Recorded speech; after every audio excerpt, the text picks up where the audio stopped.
No necesito nada de ti, me gritó mi hijo, arrojando las llaves del coche sobre la mesa. El llavero golpeó la madera con un chasquido seco, como si sellara algo que ya venía roto desde hacía tiempo. Por un instante, no vi rabia en sus ojos, vi vergüenza. Me quedé quieto, con las manos apoyadas en el respaldo de la silla, sintiendo como el silencio se hacía más pesado que el grito.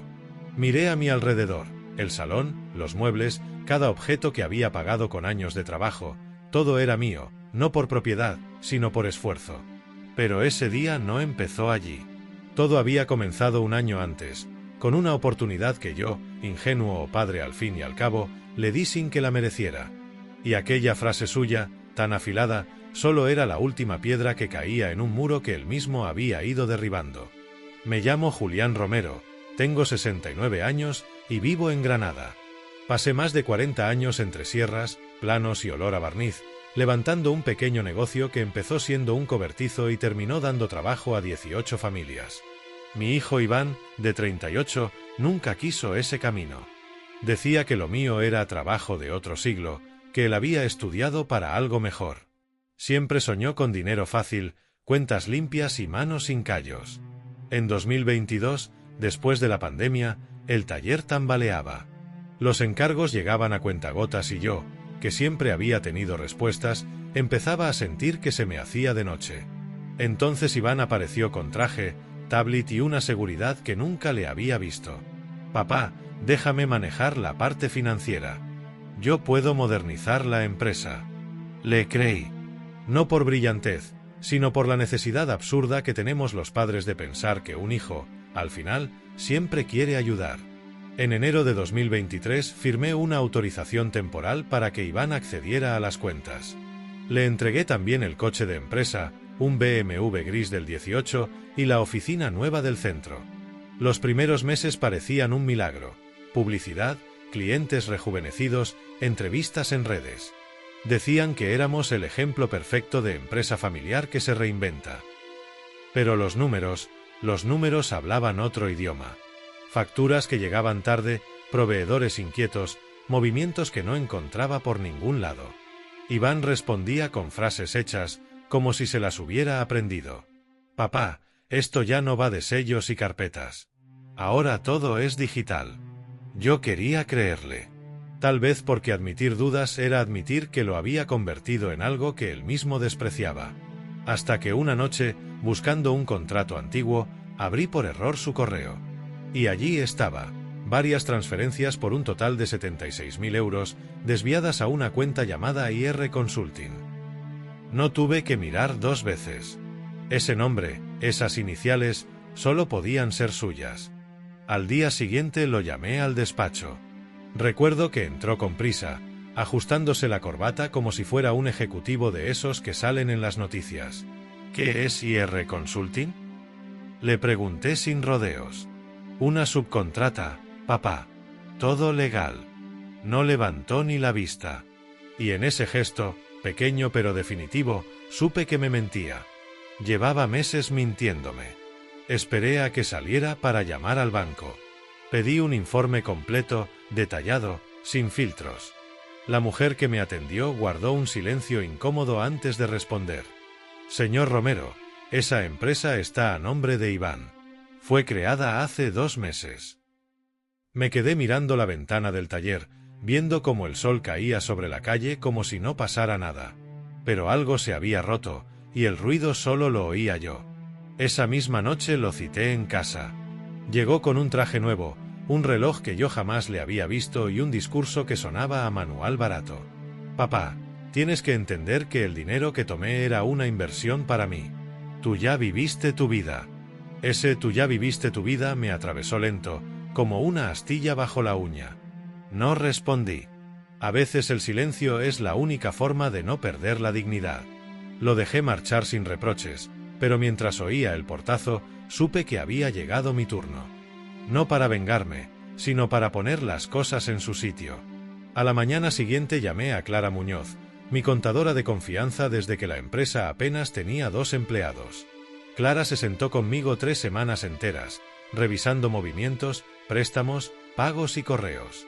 Cada día traía una mala noticia nueva. Iván había vaciado más del 60% del fondo de reserva, hipotecado el taller sin mi permiso y desviado dinero de proveedores a su cuenta personal. Cuando terminó, me miró con una mezcla de cansancio y compasión. Julián, si no actúas ya, perderás todo lo que construiste. Asentí despacio. No con rabia, sino con esa serenidad amarga que llega cuando uno entiende que la caída ya ocurrió y solo queda recoger los restos. Pero yo no soy un hombre impulsivo. La madera me enseñó que antes de cortar hay que medir 2 veces. Así que decidí aparentar ignorancia. Le pedí a Iván que presentara él mismo la contabilidad anual. Le dije que quería descansar, que confiaba más que nunca en él. Recuerdo bien su sonrisa, esa mezcla de arrogancia y victoria, como si por fin estuviera donde siempre creyó que merecía. Firmó todos los documentos que le puse delante, convencido de que eran simples balances internos. No sabía que, al estampar su firma, estaba aceptando la responsabilidad fiscal completa ante Hacienda. Y mientras él se creía más alto que el propio edificio de la oficina, yo solo pensaba en algo que mi padre me repetía cuando era joven. El respeto no se hereda, se demuestra. Aquel día entendí por qué nunca lo olvidé. En mayo llegó la notificación de Hacienda. Un sobre blanco, sin adornos, con ese sello que uno reconoce al instante y que hace que el corazón dé un pequeño salto. Lo abrí en la cocina, apoyado en la encimera, mientras el café aún humeaba. Inspección por irregularidades financieras y uso indebido de fondos empresariales. Responsable legal, Iván Romero. Respiré hondo. No por alivio, tampoco por alegría. Era la confirmación de que todo aquello que yo temía ya tenía forma, nombre y fecha. Iván vino a casa 2 horas después, rojo, desencajado, con el sobre arrugado en la mano. ¿Qué has hecho, viejo? Van a investigarme a mí. Me habló con una furia que no era hacia mí, sino hacia el espejo que por fin le mostraba quién era. Solo firmaste lo que dijiste que entendías, respondí, manteniendo la voz baja. Su rostro se volvió pálido de golpe. Se apoyó en la pared, como si la casa se inclinara bajo sus pies. Intentó culparme ante los empleados, incluso insinuó que yo estaba perdiendo facultades. Pero nadie le creyó. Es difícil que alguien confíe en quien nunca madrugó, nunca se manchó las manos y siempre llegó al final de cada reunión con prisas y excusas. La prensa local publicó al día siguiente: empresario granadino denuncia fraude interno cometido por su propio hijo. No fui yo quien lo filtró, pero en los pueblos las noticias viajan solas, igual que el olor del pan por las mañanas. Recuerdo ver su fotografía en el periódico, su gesto serio, su corbata azul. Y pensé que ese muchacho, mi muchacho, se había perdido en algún punto que ninguno de los dos supo ver. En junio llegó lo inevitable. El banco embargó el Audi A5 que había comprado con dinero de la empresa. Sus amigos, los de las noches largas y los cafés rápidos, dejaron de llamarle.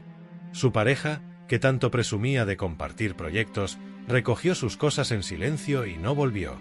Lo veía alejarse poco a poco, como quien observa un barco que se hunde sin hacer ruido. Y aún así, no celebré su caída. Un padre nunca celebra eso. Una tarde apareció en el taller. Entró despacio, con las manos temblorosas, como si un simple tablón pudiera juzgarlo. «Papá, necesito ayuda. Me han congelado las cuentas. No tengo nada». Su voz, por primera vez en años, sonaba a verdad. Yo también necesité ayuda cuando tenía 20, Iván. Y la pedí con humildad, le dije, sin levantar la vista de la madera que estaba lijando. Guardó silencio. Un silencio que pesó más que todos sus gritos. «Por favor, préstame algo para empezar de nuevo», susurró. Apagué la lijadora y dejé la tabla a un lado. «Lo siento, hijo. Todo lo que tenías ya era mío desde el principio». Y di media vuelta. No por orgullo, sino porque sabía que, si lo miraba a los ojos, aflojaría. Hay batallas que un padre debe dejar que su hijo luche solo. Aunque duela. Aunque queme. Han pasado 8 meses desde aquella última conversación en el taller. 8 meses en los que la vida se ha ido colocando, pieza a pieza, como un mueble que por fin empieza a mostrar su forma. Iván se marchó a Almería poco después. No se despidió. Simplemente dejó las llaves del antiguo despacho en mi buzón y se fue. Algún vecino comentó que estaba trabajando como empleado en una carpintería del polígono industrial. No pregunté más. A veces la distancia es la única herramienta que permite que un hijo aprenda sin romperse del todo. Cada mes me llega un giro de 280 euros. Sin una nota, sin explicación. Lo dejo en la bandeja de entrada de la oficina, sin tocarlo. No sé si lo envía por remordimiento, por obligación o por vergüenza.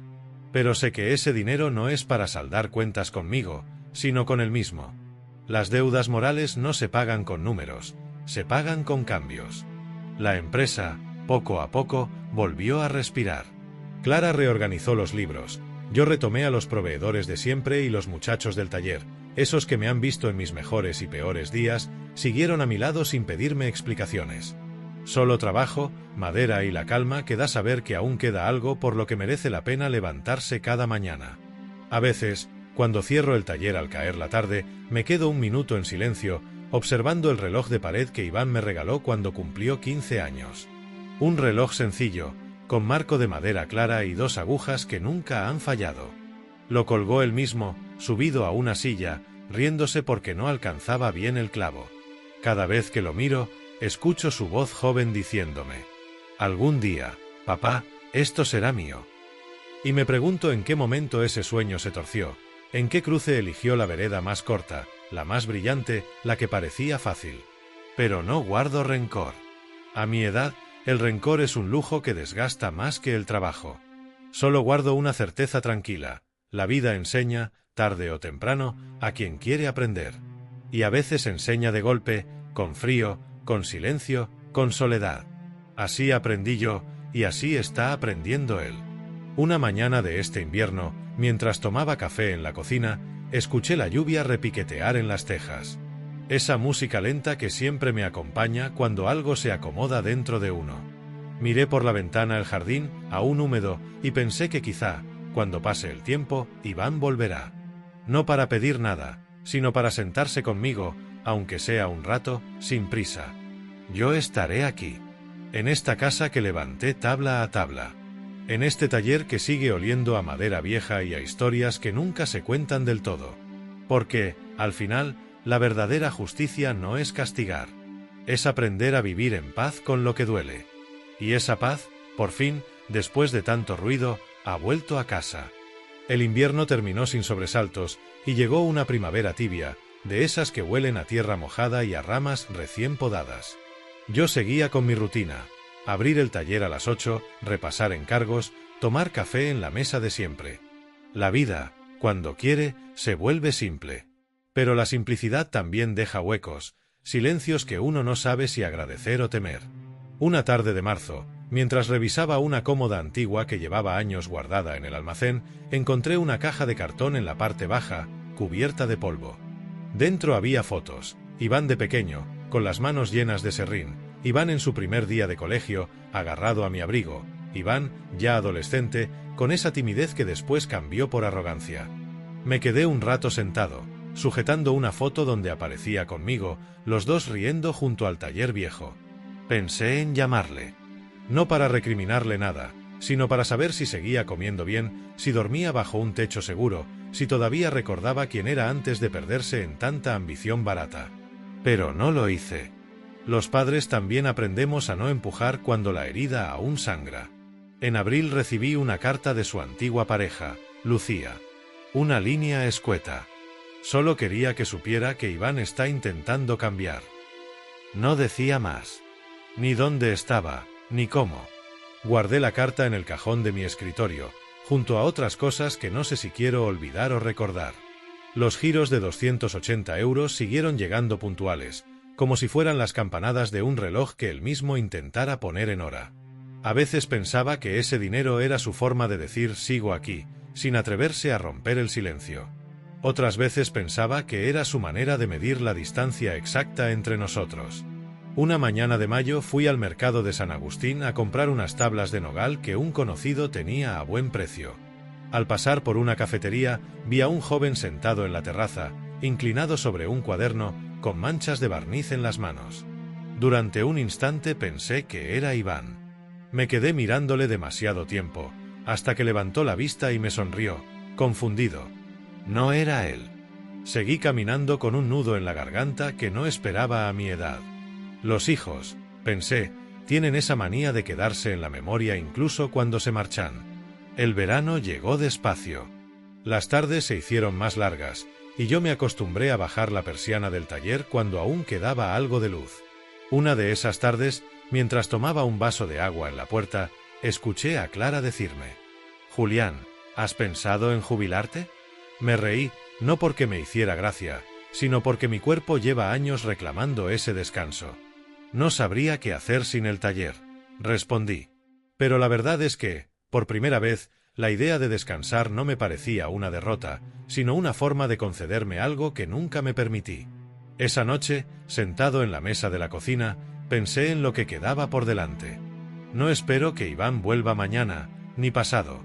Pero sé que algún día llamará a la puerta, quizá con la voz cansada, quizá con una simple frase torpe que rompa el hielo. Ese día, si llega, no habrá reproches. Solo 2 sillas, una mesa y el tiempo que aún nos quede. Miré por la ventana. El cielo estaba claro, sin nubes, y el jardín comenzaba a llenarse de flores nuevas. Respiré hondo. La paz, esa paz lenta y honesta, seguía asentándose en esta casa. Y comprendí que, aunque el vínculo estuviera roto, la historia, la nuestra, seguía viva, esperando su momento para recomponerse. Porque la sangre, cuando quiere, encuentra el camino de vuelta. Y mientras tanto, yo sigo aquí, en silencio, dejando que la vida haga su trabajo.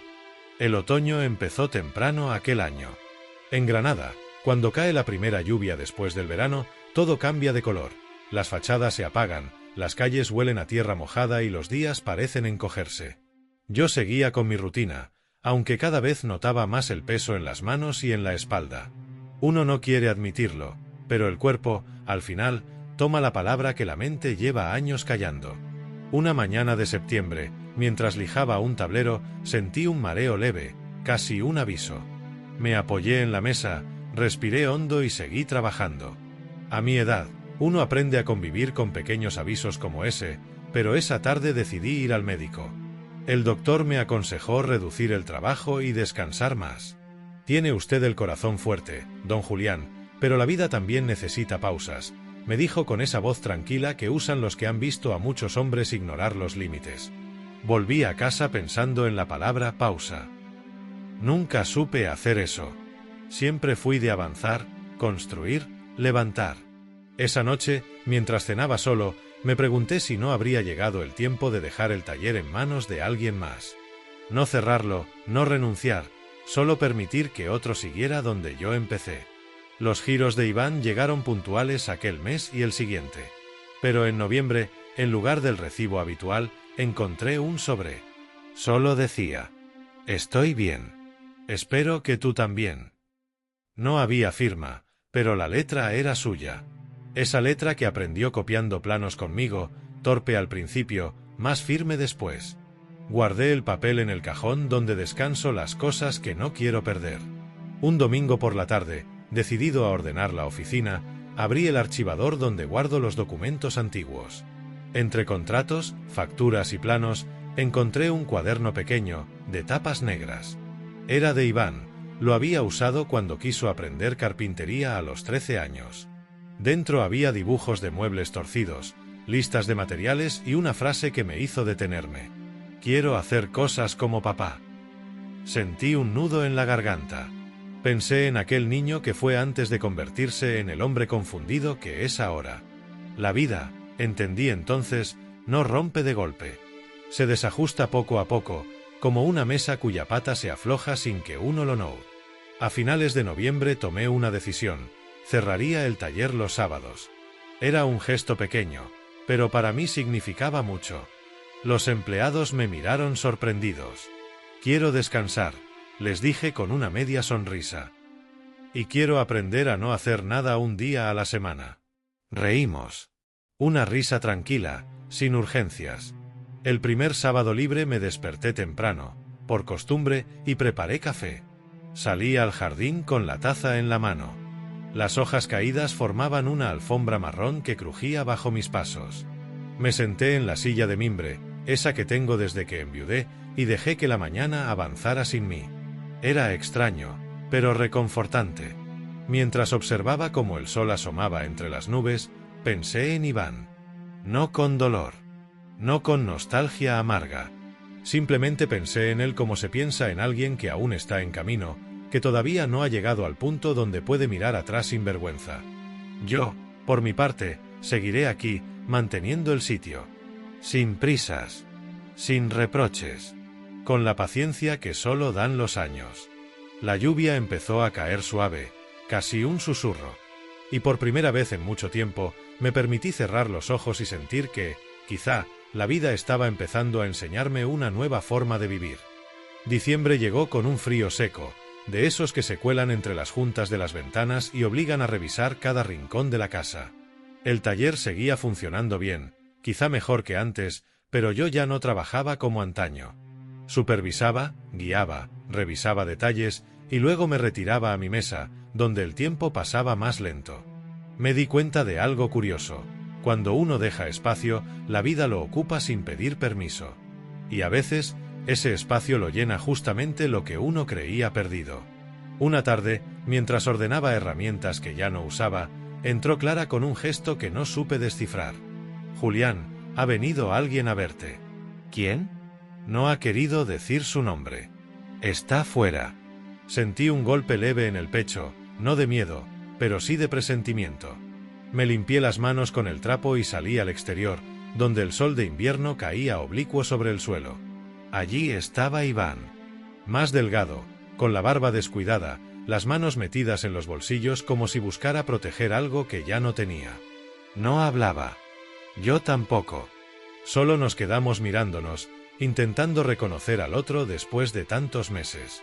«Pasaba por aquí», murmuró. Sabíamos los dos que era mentira. Almería no está de paso de nada. Pero acepté sus palabras porque no vine a juzgarle. «No esta vez». «¿Quieres pasar?», negó despacio.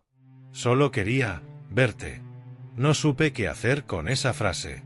No traía disculpas ni explicaciones, pero tenía algo que no le escuchaba desde que era adolescente: sinceridad. Estuvo allí apenas 2 minutos.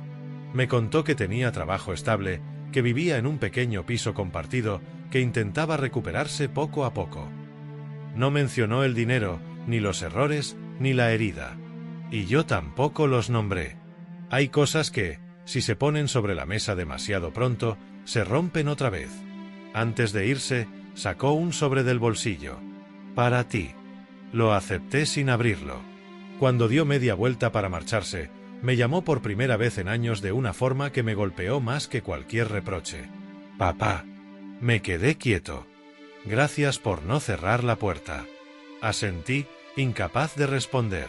A veces la voz no obedece cuando el corazón está aprendiendo algo nuevo. Cuando entré al taller, Clara me miró sin preguntar. Abrí el sobre. Era una carta escrita a mano. «Sigo intentando cambiar. No busco que me perdones ya. Solo quiero que algún día puedas confiar en mí otra vez». Volví a guardar la carta, sin releerla. No porque doliera, sino porque no quería desgastarla antes de tiempo. Esa noche caminé por el jardín, respirando el aire frío que baja de Sierra Nevada. El cielo estaba despejado y, entre ramas desnudas, asomaba una luna fina, casi tímida. Pensé en Iván, en lo lejos que había caído, en lo lento que estaba subiendo. Y comprendí que, igual que un carpintero jamás abandona una pieza que merece ser restaurada, un padre nunca renuncia del todo a un hijo que intenta volver. Me senté en el banco de piedra, con las manos apoyadas en las rodillas. El silencio era suave, sin aristas. Y por primera vez en muchos meses, sentí que algo se estaba recomponiendo, aunque fuera despacio, como la luz que entra por una rendija al amanecer. Los días siguientes pasaron con una calma extraña, como si algo en el aire hubiera cambiado de sitio sin hacer ruido. No esperaba que Iván volviera tan pronto, ni que llamara, ni que enviara otra carta. Pero su visita dejó una especie de sombra tibia, una presencia leve que me acompañaba mientras barría el taller o repasaba los pedidos del mes. Una sensación que no tenía nombre, pero que reconocí, esperanza, aunque fuera pequeña. Una mañana de enero, al abrir la persiana metálica del taller, encontré en el suelo un paquete envuelto en papel marrón. No tenía remitente. Lo llevé a mi mesa, lo abrí con cuidado y descubrí una caja de madera pulida, hecha a mano. Reconocí el trabajo al instante, las juntas, el acabado, el detalle del borde. Era obra de Iván. Dentro solo había una nota. Me acordé de cómo me enseñabas a hacer las esquinas sin que quedaran huecos. Sonreí, una sonrisa lenta, de esas que salen cuando uno siente que algo se está enderezando por dentro. Aquella caja me acompañó varios días. No la usé para nada, solo la dejaba ahí, abierta, como recordatorio de que los caminos torcidos también pueden encontrar su forma. Mis empleados preguntaron quién la había hecho, y yo me limité a decir: un aprendiz que vuelve a intentarlo. No pedí más explicaciones, ni ofrecí nombres. Hay cosas que deben crecer sin ruido. A finales de febrero, una mañana fría, recibí una llamada que no esperaba. «Papá, ¿puedo ir este sábado?» Su voz sonaba más firme, menos rota. No pregunté motivos. «Puedes venir cuando quieras». Y colgué antes de decir algo que pudiera quebrarnos de nuevo. El sábado llegó con un cielo claro, casi de primavera. Preparé café y dejé la mesa de la cocina limpia, como quien se dispone a recibir a un invitado importante. Iván llegó puntual. No traía regalos, ni excusas, ni discursos. Solo a él mismo, más sereno, más cansado, pero más verdadero. Nos sentamos frente a frente. Hablamos de trabajo, de salud, de cosas pequeñas. Nada profundo. Nada doloroso. Pero entre frase y frase noté que respiraba mejor, como si al fin hubiera soltado parte del peso que lo hundía. En un momento se quedó callado, mirando sus manos. «Papá, te fallé». Yo asentí, sin apartar la vista del café. «Lo sé. No quiero volver a fallarte. Eso no puedo prometerlo yo, Iván». Él bajó la cabeza, pero no con vergüenza, sino con humildad. Esa humildad que tanto le costó aprender. Y, por fin, levantó la mirada con unos ojos que reconocí, los del muchacho que quiso ser carpintero a los 13 años. No hablé de papeles, ni de deudas, ni del pasado. El pasado pesa más cuando se usa como arma. Ese día decidí usarlo como un puente. Cuando él se marchó, quedé en la puerta unos segundos, escuchando el eco de sus pasos alejándose calle abajo. No era el sonido de alguien que huye. Era el sonido de alguien que, poco a poco, empieza a volver. Esa tarde, mientras el sol caía sobre el jardín y las sombras se alargaban sobre la tierra húmeda, me quedé en silencio, respirando despacio. La casa estaba tranquila. El taller también. Y dentro de mí, algo parecido a la paz se abrió paso, como la luz que entra por una ventana que llevaba demasiado tiempo cerrada. Porque aprendí que no todas las historias necesitan un final perfecto. Algunas solo necesitan volver a empezar, despacio, con paciencia, con verdad. Y esa, por fin, es la historia que estamos escribiendo ahora.